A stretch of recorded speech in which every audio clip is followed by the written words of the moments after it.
Snow. Blinding, relentless, suffocating. It hammered against Michael's windshield, a furious assault from a sky turned white with rage.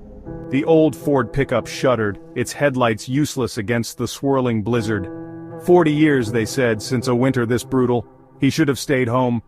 The wipers battled valiantly, but each swipe revealed only a fleeting glimpse of the road ahead. Black ice lurked beneath the fresh powder, waiting to send unwary travelers careening into the snowdrifts. Engine whining, the truck crawled along the desolate back road. Blackwood Road. Local legend said it was cursed. Michael scoffed, until now. Wind howled like a banshee. The radio crackled, spitting out static and snippets of panicked weather reports. The storm was worsening, moving faster than predicted. He was trapped. He gripped the steering wheel tighter, knuckles bone white against the worn leather. He had to find shelter. Soon. A flicker of movement. Ahead in the swirling snow something shifted. A trick of the light, maybe. His eyes, strained from peering through the blizzard, were playing tricks on him. He blinked, squinting. It was still there. A figure, standing motionless in the middle of the road. Who in their right mind would be out in this weather? It was impossible. Suicide. He slowed the truck, engine protesting the sudden change. He had to see.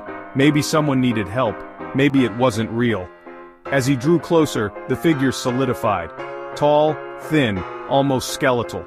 A long coat flapped around its legs, the color indistinguishable in the whiteout. It was facing him, unmoving as if waiting. He shivered. He stopped the truck a few feet away. "Hello?" His voice was snatched away by the wind. The figure moved, taking a step closer. The streetlight above flickered, momentarily illuminating the stranger's face.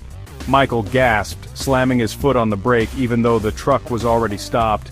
The face was as pale as death, lips stretched in an unnatural grin. But it was the eyes that chilled him to the bone. Black bottomless pits devoid of any light or life. Staring into them was like peering into the abyss itself. He couldn't breathe. Terror, raw and primal, seized him. He fumbled for the gear shift, throwing the truck into reverse. The engine whined, but the tires spun uselessly. Ice. He was stuck.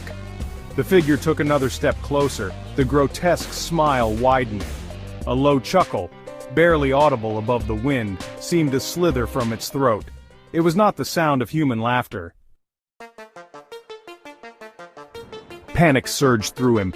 He slammed his fist against the horn, a feeble sound against the fury of the storm. He tried the engine again, pumping the gas pedal, but it was no use.